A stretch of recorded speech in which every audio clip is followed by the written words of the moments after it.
আজ আমি এসেছি এমন একটি জায়গায় যেটা হয়তো আমাদের অনেকের চোখের আড়াল রয়ে গেছে, অথচ প্রকৃতি এখানে যেন নিজ হাতে গড়েছে এক অনন্য শিল্পকর্ম। আমি বলবো কোথায় এসেছি, কিন্তু তার আগে আপনাদের সাথে একটু গল্প করে নেওয়া যাক। প্রকৃতির ঐশ্বর্যের প্রতীক আমাদের দেশের এক ঐতিহাসিক স্থান এটি। বাড়ির একেবারে পাশেই এত সমৃদ্ধ এক স্থান, কিন্তু অবহেলা আর অজানায় ঢাকা পড়ে আছে বছরের পর বছর। এখানে রয়েছে অসংখ্য জানা অজানা গাছপালা, বিভিন্ন প্রজাতির পশু পাখি, আর প্রকৃতির মাঝখানে লুকিয়ে থাকা এক স্বচ্ছ ধারার লেক। শান্ত পরিবেশে পাখির ডাক, পাতার মৃদু শব্দ, মনে হবে প্রকৃতি আপনাকে ডেকে বলছে, এসো, একটু থেমে যাও। এত সুন্দর জায়গা, অথচ এটার সঠিক ব্যবহারের অভাবে এটি যেন কেবলই একটি ফেলে রাখা বনভূমি হয়ে আছে। কিন্তু কেন আমরা এই জায়গাটিকে ভিন্নভাবে ভাবতে পারি না, কিংবা কেন আপনিই বা চিনতে পারছেন না এটা কোন জায়গা? এখানেই সবচেয়ে বড় প্রশ্ন।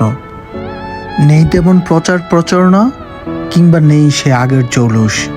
একটা সময় ফিল্মের অধিকাংশ শুটিংয়ে হতো এই বনাঞ্চলকে কেন্দ্র করে, অথচ ভাগ্যের নির্মম পরিহাস এবং সময়ের বিবর্তনে আমরা আজ ভুলতে চলেছি এবং হারাতে চলেছি কিছু সৌন্দর্যের সান্নিধ্য।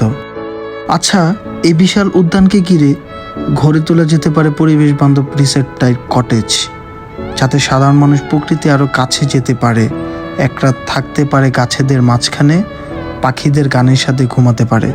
কিন্তু কেন আমরা এগুলো পারছি না? যাই হোক, গড়পড়তা না করে বলেই ফেলি, আমরা এসেছি আজ ভাওয়াল জাতীয় উদ্যানে। মনির ভাইয়ের ডকুমেন্টারির কাজকে কেন্দ্র করে আমরা আজ এখানে সমবেত হয়েছি। এখানে আসার পর আমার বারবার মনে হয়েছে, সরকার যদি চায় তাহলে এই জায়গাটিকে ঘিরে তৈরি হতে পারে একটি টেকসই পরিবেশ বান্ধব পর্যটন কেন্দ্র, যেখানে থাকবে প্রকৃতি সংরক্ষণ আর মানুষের মাঝে সচেতনতা তৈরির চমৎকার সমন্বয়। সবশেষে বলবো, ভাওয়াল জাতীয় উদ্যান শুধু একটি বন না, এটি আমাদের শেকড়ের অংশ, আমাদের ভবিষ্যতের একটি চাবিকাঠি। আসুন এই অমূল্য রত্নটিকে আমরা নতুনভাবে দেখি, ভালোবাসি আর কাজে লাগাই, দেশের জন্য, প্রকৃতির জন্য এবং ভবিষ্যৎ প্রজন্মের জন্য।